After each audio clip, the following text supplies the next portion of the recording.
Hebrew పుస్తకం 11వ అధ్యాయం 1వ వచనం.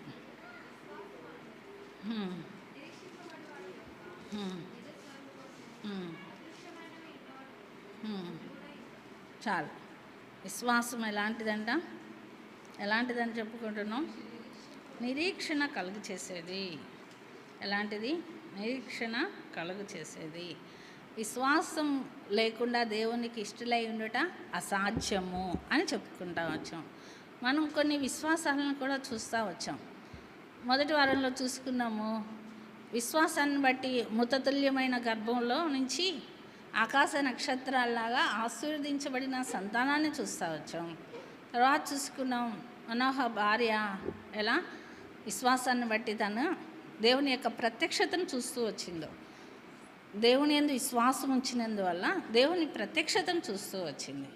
అయితే విశ్వాసం ద్వారా చూడండి ఇంకొక స్త్రీ ఏం చేస్తూ వచ్చిందో ఇంకొక వాక్యాన్ని చూసుకుందాం. అయితే ఎలాంటి విశ్వాసం ఉండాలని అంటున్నాడంటే యోధా పుస్తకంలోనే ఒక వాక్యం ఉంది. 20వ అధ్యాయం యోధా పుస్తకం చూడండి. యోధా ఒక చిన్న పుస్తకమే, ఆయన అక్కడ విశ్వాసం గురించి రాస్తాడు. 20వ వచనంలో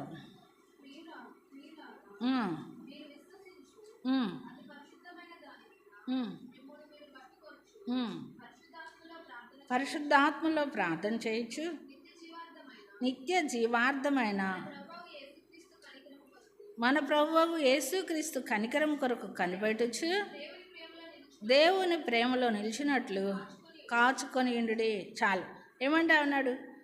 ప్రియులారా, మీరు విశ్వసించు అతి పరిశుద్ధమైన దాని మీద మిమ్మల్ని మీరు కట్టుకొనొచ్చు. మనం ఏదైతే విశ్వసిస్తున్నామో దాని మీద మనల్ని మనం కట్టుకోవాలి అంటా ఉన్నాడు. ఏంటి అది? అలాంటిది మనం విశ్వాసం ఉంచేది అతి పరిశుద్ధమైనది. మనం విశ్వాసం ఉంచేది వ్యర్థమైంది కాదు, అతి పరిశుద్ధమైంది. దాని మీద ఏం చేస్తూ ఉన్నాం? మనం మిమ్మల్ని మీరు కట్టుకొంచు, పరిశుద్ధాత్మతో ప్రార్థన చేస్తూ, నిత్య జీవార్థమైన మన ప్రభువుకు యేసుక్రీస్తు కనికరం కొరకు కనిపెట్టుతూ, దేవుని ప్రేమలో నిలుచుకొని ఉండినట్లు కాచుకొని ఉండు అంటున్నాడు. ఎన్ని విషయాలు చెప్తా వచ్చాడో ఇక్కడ. అవును కదా? ఏమంటా ఉన్నాడు? మన విశ్వాసం ఎలా ఉండాలంటున్నాడు? పరిశుద్ధమై ఉండాలి. ఆ పరిశుద్ధమైన దాని మీద మళ్ళీ మనం కట్టుకుంటూ ఉండాలి. మళ్ళీ మనం కట్టుకుంటామంటే మన విశ్వాసాన్ని వృద్ధిపరుచుకుంటూ ఉండాలి. మళ్ళీ ఏం చేయాలి? పరిశుద్ధాత్మ ద్వారానే ప్రార్థన చేయాలి. మన ప్రార్థన ఎలా ఉండాలి? ప్రార్థన పరిశుద్ధతతో నింపబడిన వారంగా ప్రార్థన చేయాలి, విశ్వాసంతో ప్రార్థన చేయాలి. మళ్ళీ ఏమంటా ఉన్నాడు? మనం దేనికోసం ఎదురు చూడాలి? నిత్య జీవార్థమైన ప్రభు అయిన యేసుక్రీస్తు కనికరం కొరకు కనిపెడుతూ ఉండాలి. ఆయన జీవార్థమైన కనికరం, వ్యర్థమైంది కాదు. అది ఎలాంటిది? నిర్జీవమైంది కాదు. అవునా? అంటే జీవార్థమైన కనికరం కొరకు కనిపెడుతూ ఉండాలి. మళ్ళీ ఏమంటా ఉన్నాడు? ప్రేమలో నిలిచినట్లు కాచుకొని ఉండాలి, ప్రేమలో నిలిచి ఉండాలి. ఎన్ని విషయాలు ఈ ఒక్క వచనంలోనే రాసు. యోధా పుస్తకం చిన్నదైనా కానీ ఎన్నో విషయాలు రాస్తూ వచ్చాయి. ఆ రాసిన విషయాల్లో ఈ ఒక్క వచనంలోనే అనేక సంగతులు మనకి వస్తూ వచ్చాడు. అందుకే ఏమంటా ఉన్నాడంటే 22వ వచనంలో కూడా చూడండి. సందేహపడి వారి మీద కనికరం చూపుడి, అగ్నిలోనంగిని లాగినట్లు కొందరిని రక్షించుడి, శరీర సంబంధమైన వారి అపవిత్ర ప్రవర్తనకు ఏమాత్రం నొప్పుకొనక దాన్ని అసహించుకొనచ్చు, భయంతో కొందరిని కరుణించుడి. ఏమంటా ఉన్నాడు? ఇక్కడ మన విశ్వాసం కొన్ని చేయాలి. అంటే విశ్వాసం ద్వారానే ఇవన్నీ చేయగలం. దేవుని యందు విశ్వాసం ఉంచితేనే పరిశుద్ధాత్మ అనుభవంలోకి వస్తాము. దేవుని యందు విశ్వాసం ఉంచితేనే ప్రార్థన యొక్క అనుభవంలోకి వస్తాము. దేవుని యందు విశ్వాసం ఉంచితేనే దేవుని యొక్క యేసుక్రీస్తు మన ఎడల కనికరం చూపుతాడని కనిపెట్టే వారంగా ఉంటాం. దేవుని యందు విశ్వాసం ఉంచితేనే ఆయన ప్రేమ ఏంటో తెలుసుకుంటాం. విశ్వాసం లేకపోతే మనము తెలుసుకోలేము. అందుకే ఒక చోట అంటాడు, విశ్వాసము, ప్రేమ, నిరీక్షణ, ఈ మూడు ఎంత అవసరమో వాటిలో నిలిచి ఉండేది ప్రేమ అంటా ఉన్నాడు. అంటే యోహాను సువార్తలో రాస్తాడు. అయితే మనం ఎలా ఉండాలంట? ప్రేమలో నిలిచి ఉండాలి. ఎలా? దేని ద్వారా? విశ్వాసం ఉంటేనే. ఇవన్నీ మనకు రావాలంటే కావాల్సింది ఏంది? ముందు ఏం కావాలి? ప్రేమ కావాలన్నా, పరిశుద్ధాత్మ యొక్క అనుభవంలోకి రావాలన్నా, ప్రార్థన అనుభవంలోకి రావాలన్నా మనకు కావాల్సింది ఏంటి? విశ్వాసం కావాలి. విశ్వాసం రావాలంటే చెప్పుకున్నాం మనం పోయిన వారం, ఏం కావాలి? దేవుని ఇంటికి రావాలనే ఆశ ఉండాలి. దేవుని బిడ్డలతో సహవాసం చేయాలనే ఆశ ఉండాలి. ఎప్పుడెప్పుడు దేవుని ఇంటికి వెళ్ళాలనే మనసు ప్రేరేపణ ఉండాలి. ఏం చేస్తుంది? మనస్సాక్షి మనల్ని ఏం చేస్తుంది? లే పెందల కడలే, ప్రార్థన చేసుకో చెప్తుందా లేదా? లే బైబిల్ చదువుకో, లే పెందలాడు ప్రార్థనకి వెళ్ళు, అందరూ వెళ్తూ ఉంటారు వెళ్ళు అని చెప్తుంటుందా లేదా? మనసు చెప్తా ఉంటుందా? అయితే అలా మనసు హెచ్చరిస్తున్నప్పుడు ఆ మనస్సాక్షికి మనం ఏం చేయాలి? లోబడాలి. అలా లోబడకపోతే మనస్సాక్షి ఏమైపోతుంది? మొద్దుబారిపోతుంది. మన మనస్సాక్షి ఏమైపోతుంది? మొద్దుబారిపోతుంది. ఒక మిషన్ పనిచేస్తూ ఉంటుంది అనుకో, ఒక యంత్రం లాగా చక్రం ఉందనుకో, ఆ చక్రం తిరుగుతూ ఉంటున్నప్పుడు దాన్ని కదిలించకపోయామనుకో, అలానే ఉందనుకో ఏమైపోతుంది? కొన్ని దినాలకి తుప్పు పట్టిపోతుంది. అవును కదా? ఆ చక్రం ఏమైపోతుంది? తుప్పు పట్టి అది ఎంత తిప్పినా మరలా మనకు అవసరమైనప్పుడు తిప్పుతున్నా తిరగదు. ఎందుకని? దాన్ని తిప్పటం లేదు కాబట్టి. అలానే మన ఆత్మీయ విశ్వాసంలో కూడా దేవుడు మనస్సు ప్రేరేపిస్తున్నప్పుడు, దేవుని యొక్క ఆలోచన, దేవుని యొక్క మనస్సాక్షి ప్రేరేపిస్తున్నప్పుడు దానికి లోబడి జీవించాల్సింది పోయి, ఇప్పుడు కాదులే, ఈరోజు కాదులే, ఈ కొద్దిసేపు ఆగి ఇంకొద్దిసేపు పండుకొని అని అలా పోస్ట్ పోన్ చేసుకుంటా వచ్చామనుకో, మన మనస్సాక్షి ఏమైపోతుంది? మొద్దుబారిపోతుంది. మన విశ్వాసం ఏమైపోతుంది? అప్పుడు బలహీనపడేదిగా ఉంటుంది. అంటే మనస్సాక్షి ఎంతగా గద్దిస్తూ ఉంటుందో మనల్ని. అంటే ఆత్మ దేవుడు తన ఆలోచన చెప్పేది మన మనస్సాక్షి ద్వారానే. మన మనస్సాక్షి మనల్ని హెచ్చరిస్తూ ఉంటుంది. అది చేయటం తప్పు, ఆ మార్గంలో వెళ్ళటం తప్పు, అలా మాట్లాడటం తప్పు. ఏదైనా మాట్లాడినా కానీ మనస్సాక్షి ఏం చేస్తుంది? అలా మాట్లాడటం తప్పు, ఇలా మాట్లాడకూడదు, అలా మాట్లాడాలి అని ఏం చేస్తుంది? మన మనస్సాక్షి ప్రేరేపిస్తూ ఉంటుంది. వెంటనే ఏం చేయాలి? మన బలహీనతలున్నా వెంటనే ఒప్పుకోవాలి, దాని ద్వారా సరిచేయబడే విధంగా ఉండాలి. అందుకే మన విశ్వాసాన్ని బట్టి దాన్ని పరీక్షించుకోవాలి. చూడండి, ఇక్కడ ఆదికాండంలో ఒక స్త్రీ ఉంది, చూద్దాం. ఆదికాండం 6వ అధ్యాయం, ఆదికాండం 6వ అధ్యాయం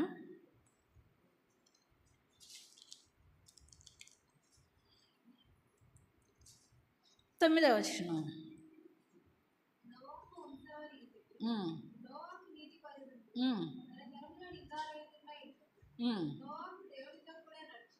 చాలు. ఇక్కడ ఎలా ఉన్నాడంట?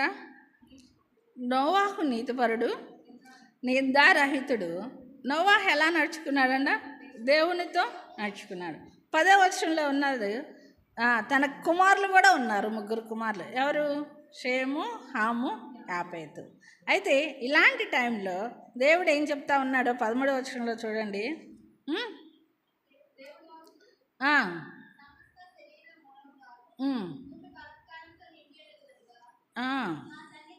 నా సన్నిధిని వారి అంతం వచ్చినది, ఇదిగో వారిని భూమితో కూడా నాశనం చేయదును. అందుకోసం ఏం చేయమంటున్నాడు? చితిసారకపు బ్రానుతో నీ కొరకు ఓడం చేసుకో, అరలు పెట్టి ఆ ఓడం చేసి లోపట వెలుపట దానికి కీలు పొయ్యవలను. ఇక్కడ కొన్ని వచనాలు చూస్తే ఓడ ఎలా చేయాలో కూడా 22 వరకు చెప్తా ఉన్నాడు. అంటే ఏంటి? ఆ సమయంలో ఎలా ఉంది భూమి అంట? ఎలా ఉందంట? చెడిపోయింది. భూలోకం అంతా చెడిపోయింది. ఆ చెడిపోయిన సమయంలో ఎవరిని చూస్తూ వచ్చాడు దేవుడు? నోవాహును చూస్తూ వచ్చాడు. నోవాహుకు 3 కుమారులు ఉన్నారు. అంటే నోవాహుకు 3 కుమారులు అంటే నోవాహుకు పెళ్ళయిందనే కదా అర్థం, అవునా కదా? నోవాహు పెళ్ళైతేనేదిగా పిల్లలు ఉన్నారు. అంటే ఇప్పుడు నోవాహు భార్య పేరు ఇక్కడ రాయబడిందా? ఉందా? నోవాహు భార్య పేరు ఇక్కడ రాయబడలేదు, కానీ నోవాహు భార్య 3 కుమారులు ఇక్కడ ఉన్నట్లు, అవును కదా? అయితే భూలోకం అంతా చెడిపోయినా కానీ తన భార్య, తను, బిడ్డలు ఎలా కనపడుతున్నారంటే దేవుని దృష్టికి నీతిమంతులుగా కనపడతా ఉన్నారు. అయితే అలాంటి పరిస్థితుల్లో దేవుడు ఎవరిని చూస్తూ వచ్చాడు? ఎవరిని దర్శిస్తూ వచ్చాడు? నోవాహు దర్శిస్తూ వచ్చాడు. ఎందుకు దర్శిస్తూ వచ్చాడు? నోవాహు కుటుంబం ఎలా ఉందంట? నీతిమంతుల కుటుంబంగా ఉంది. ఇప్పుడు మన జీవితంలో కూడా దేవుడు దర్శించాలంటే ఏముండాలి? మనం నీతిమంతులంగా ఉండాలి. దేవుడు ఎలా చూడండి, నోవాహు ఎలా ఉన్నాడు? తన తరము వారిలో నిందారహితుడిగా ఉన్నాడు. మన తరంలో మనం ఎలా ఉండాలనేది దేవుడు ఇక్కడ చెప్తా ఉన్నాడు. తన తరములో నిందారహితుడిగా ఉన్నాడు. ఏ టైంలో? అంత బాగున్న కాలంలోనా? ఎలా ఉన్నారు? ఆ టైంలో ధర్మశాస్త్రం ఉందా? లేదు. ఆ టైంలో దేవుడు ప్రత్యక్షమై మాట్లాడితే తప్ప ధర్మశాస్త్రం కూడా లేని కాలంలో ఏమైనా అద్భుతాలు చూసారా? ప్రభువైన యేసుక్రీస్తు వారి కోసం ఆ దినాన చనిపోయిన దినాలు వాళ్ళకి ఏమైనా ఉన్నాయా అనుభవాలు? ఏమీ లేవు. మనకైతే ధర్మశాస్త్రం ఉంది. ప్రభువైన యేసుక్రీస్తు మన కొరకు రక్తం కార్చబడిన ఈ సువార్తలు ఉన్నాయి. అనేక విధాలుగా బైబిల్ మనకు అనేక రకాలు చెప్తా ఉంది. కానీ ఆ సమయంలో ఏమీ లేవు. వాళ్ళకి ఏదీ లేదు, చదువుకోవటానికి ధ్యానించటానికి ఏమీ లేదు. అయినా కానీ వాళ్ళు ఎలా ఉన్నారంట? నీతిమంతులుగా ఉన్నారు. అయితే నీతిమంతుడిగా నిందారహితుడిగా ఉన్నాడు అంటే తన భార్య ఎంతగా ఉంటేనే కదా. అవును కదా. తన భార్య ఎంతగా ఓర్పు కలిగి ఉంటేనో, ఎంతగా తన కుటుంబాన్ని కట్టుకుంటేనో ఆ కుటుంబం అంతగా నీతిమంతుల కుటుంబంగా ఉంది. అంతేకాదు, నోవాహు ఆ యొక్క ఓడ తయారు చేయమన్నప్పుడు దేవుడు నోవాహును ఓడ చేయమన్నాడు కదా. ఆ టైంలో ఆ పిల్లలతో ఒక్కడే చేసుకున్నాడా నోవాహు? తన భార్య సహకారం లేకుండా ఎలా చేస్తుంటాడు? తన భార్య సహకారంతోనే చేస్తూ వచ్చాడు. ఎంత ఓర్పు, ఎంత ఓపిక, ఎంత శ్రద్ధ ఉంటేనే కదా ఓడ తయారు చేయగలిగేది. శ్రద్ధ ఉండాలి, ఓర్పు ఉండాలి, నేర్పు ఉండాలి, తెలివి ఉండాలి. ఇవన్నీ ఎక్కడి నుంచి వస్తూ ఉన్నాయి? ఆమెకి దేవుడు ఇస్తూ వచ్చాడు. అయితే ఆమె విశ్వాసాన్ని బట్టి, ఆమె నిరీక్షణను బట్టి, ఏమీ ధర్మశాస్త్రం లేని కాలంలో ఆమె నీతిపరురాలుగా ఉంటూ తన కుటుంబాన్ని కట్టుకుంటూ ఏం చేస్తూ ఉంది? ఓడను సిద్ధపరచడానికి, దేవుడు చెప్పిన ఆజ్ఞను నెరవేర్చడానికి కూడా ఆమె ఇష్టపడతా ఉంది. అవును కదా. అంటే దేవుడు ఏదైతే ఆజ్ఞాపించాడో నీకే చెప్పాడు కదా. నేనెందుకు చేయాలందా? చెప్పింది ఎవరికి? దేవుడు నోవాహుకి. నీకు కదా చెప్పింది, నేనెందుకు రావాలందా అనలేదు. అంటే దేవుడు చెప్పిన దానికి భర్త భార్యతో పంచుకున్నప్పుడు ఏం చేసిందంట? భార్య కూడా లోబడి ఆ ఓడ కట్టడానికి సహకరిస్తూ వచ్చారు. చూడండి, అది ఎంతటి పరిస్థితి అయినా సరే. ఒక వాక్యం ఉంది, చూద్దాం చూడండి. ఆమె 8వ అధ్యాయం,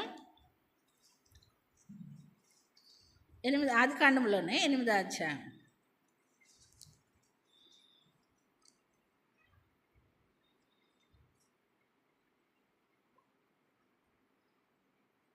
ఓడ చేయబడిన తర్వాత ఏం జరుగుతూ వచ్చిందో చూడండి.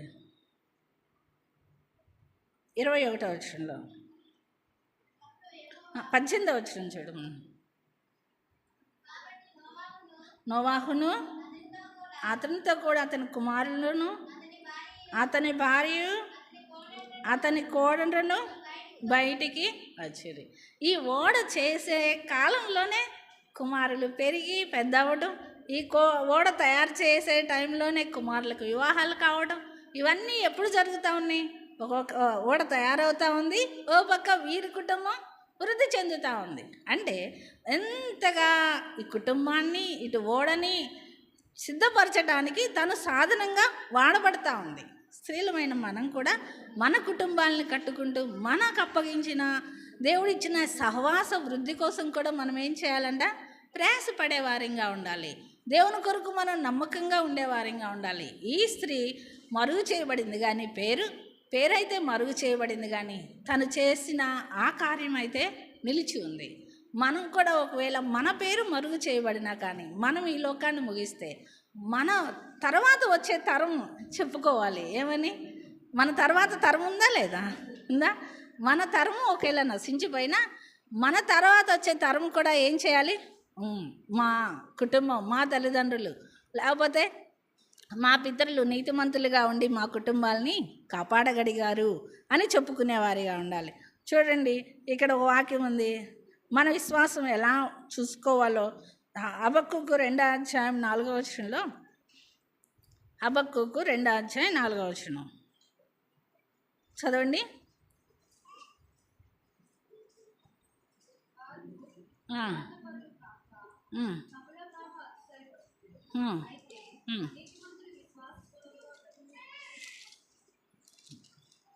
2:4 వారు యథార్థపరులు కాక తమలో తాము అతిశయపడుదురు, అయితే నీతిమంతుడు విశ్వాస మూలంగా నీతిమంతుడు ఎందుకు ఎలా బ్రతుకుతున్నాడంట?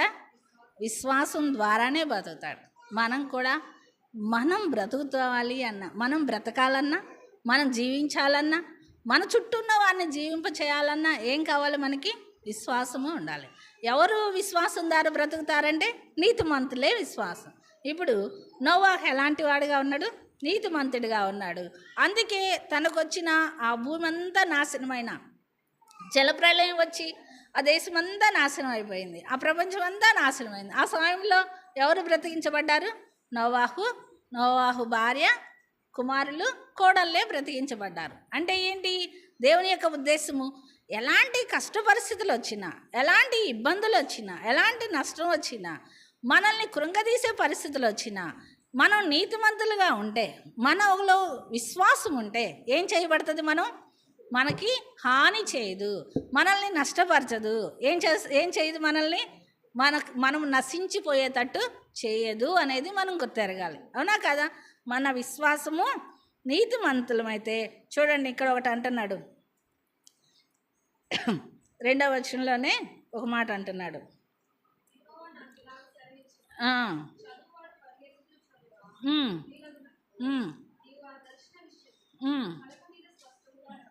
పలక మీద స్పష్టంగా రాయం. ఇక్కడైతే దేవుడు మనం పలక మీద రాయమంటున్నాడు. మనమైతే ఎక్కడ రాసుకోవాలి? ఇవన్నీ వింటున్న వాక్యాలన్నీ హృదయంలో భద్రపరచుకోవాలి. మరి అయితే ఎక్కడ భద్రపరుచుకుందంట? హృదయంలో భద్రపరుచుకుంది. మనమైతే విన్న వాక్యాన్ని దేవుడు మన హృదయంలో భద్రపరచుకోవాలి. దేవుడు మనతో మాట్లాడే ప్రతి మాట, మనస్సాక్షి మనల్ని హెచ్చరించే ప్రతి మాట, మనస్సాక్షి మనల్ని గద్దించే ప్రతి మాటకి మనం ఏం చేయాలి? హృదయంలో భద్రపరుచుకునే వారంగా చూడాలి. చూడండి, ఇంకొక వాక్యం ఉంది, కీర్తనలు 31వ అధ్యాయం 23వ వచనంలో.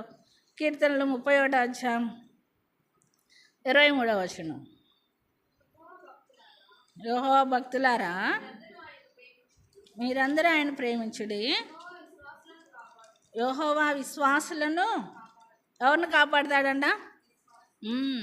నీతిమంతులు ఏ విధంగా బ్రతుకుతారో కాపాడేది ఎవరిని?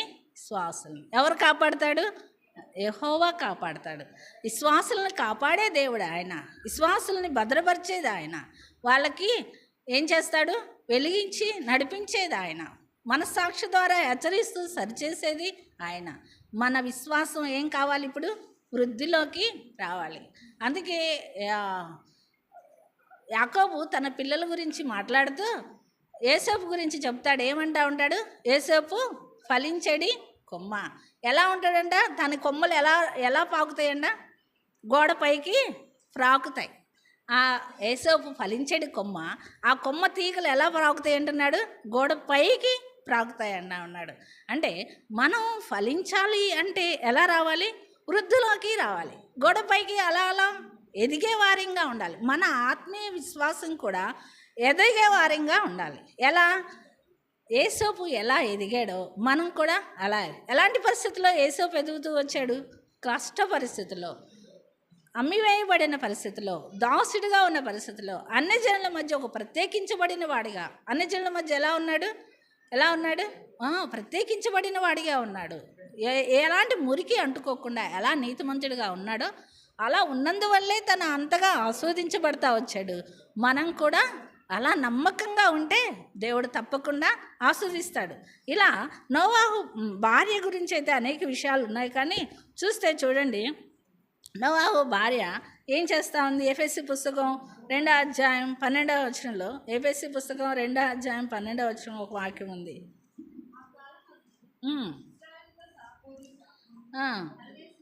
పరదేశులను, వాగ్దాన నిబంధన లేని పరజనులను, నిరీక్షణ లేనివారును, లోకమందు దేవుడు లేనివారునై ఉండి క్రీస్తుకు దూరస్తులై ఉంటారని మీరు జ్ఞాపకం చేసుకోండి. ఇక్కడేంటి? ఆ టైంలో ఏం లేదు, క్రీస్తు లేడు అన్న. ఎలా ఉన్నారు వాళ్ళు?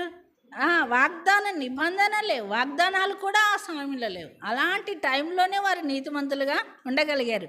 అలా ఇంకో వాక్యం ఉంది చూడండి, వాళ్ళు ఎలా ఉన్నారంటే వారి యొక్క విశ్వాసం ఎలా ఉందంటే లూకాసు వార్త 17వ అధ్యాయం 6-5 వచనాలు చూద్దాం. లూకాసు వార్త 17వ అధ్యాయం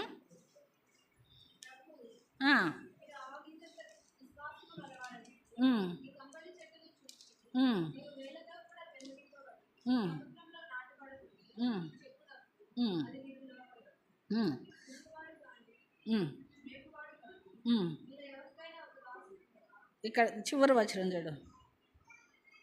అటువలే మీరును మీకు ఆజ్ఞాపింపబడినవన్నీ చేసిన తర్వాత మేము నిష్ప్రయోజకులమైన దాసులము, మేము చేయవలసినవే చేసి ఉన్నామని చెప్పుడన్ను.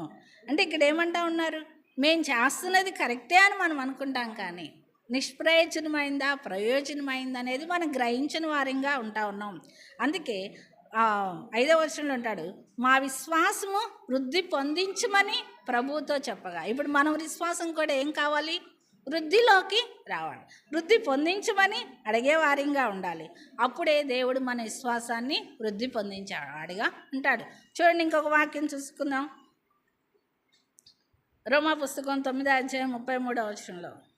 రోమా పుస్తకం 9వ అధ్యాయం 33వ వచనంలో, ఇదిగో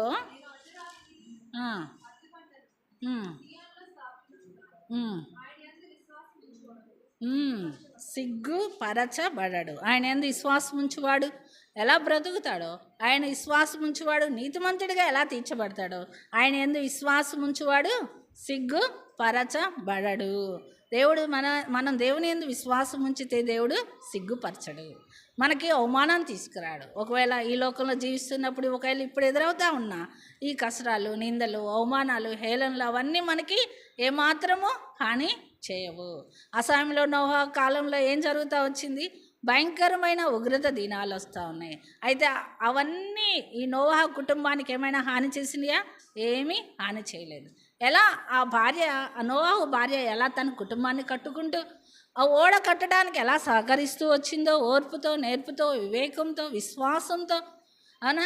ఆ ఓడ ఎందుకు అనేది కూడా, వర్షం పడుతుంది, అప్పటి వరకు వర్షం లేని కూడా దినాల్లో ఎంతగా నమ్మకంగా ఉంటా వచ్చారో, మనం కూడా ఈ చివరి దినాల్లో మనకిచ్చిన వాగ్దానాలను ఆధారం చేసుకుంటూ, దేవుని మీద సంపూర్ణంగా ఆధారపడుతూ, దేవుని ఎల్ల సంపూర్ణ విశ్వాసం కలిగిన వారిగా ఉండాలి. చివరిగా చూద్దాం, చూడండి. 1 పేతురు 1వ అధ్యాయం 7వ వచనంలో. 1 పేతురు 1వ అధ్యాయం 7వ వచనం చూసి ముగించుకుందాం.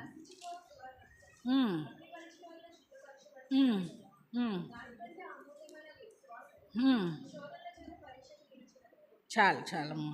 ఈ నశించిపోవచ్చున్న సువర్ణము అగ్ని పరీక్ష వలన శుద్ధపరచబడినట్టు అమూల్యమైన మీ విశ్వాసం కూడా దేని చేత పరీక్షించబడతా ఉంది? అనుకుంటాం మనం శోధించబడుతున్నాం కదా, నేను నమ్ముకున్నాను, దేవుని యందు విశ్వాసం ఉంచాను, అయినా శోధనలు, కష్టాలు, ఇబ్బందులు అనుకుంటా ఉన్నాం. కానీ ఇక్కడ ఏమంటా ఉన్నాడు దేవుడు? అమూల్యమైనదే మీ విశ్వాసము. మీ విశ్వాసం అమూల్యమైన మీ విశ్వాసం ఏమలా ఉంది? శోధనల చేత పరీక్షకు గురవుతూ ఉంది. ఆ టైంలో ఎలా ఉండాలి? పరీక్షలో నిలిచి ఉండాలంటున్నాడు. అలా పరీక్షలో నిలిచి ఉన్నప్పుడు ఏం జరుగుతూ ఉంటుంది అంటున్నాడు? యేసుక్రీస్తు ప్రత్యక్షమైనప్పుడు మీకు మెప్పు, మహిమ, ఘనత వస్తాడు. మీకు మెప్పు, మహిమ, ఘనత తీసుకొస్తాడు. ఎప్పుడు? ఈ శ్రమల్లో నిలిచి ఉన్నప్పుడు, ఈ శోధన సమయంలో నిలిచి ఉన్నప్పుడు. మనం విశ్వాసంలో ఎదురయ్యే ఈ శోధనలకు పరీక్షలో నిలిచి ఉన్నట్లయితే మన విశ్వాసము పరీక్ష ఏం కలుగు చేస్తుంది? మనకి నిరీక్షణ కలుగు చేస్తుంది. ఆ నిరీక్షణలో మనం ముందుకు సాగాలని కోరుకుంటున్నాం. ప్రార్థన చేయండి.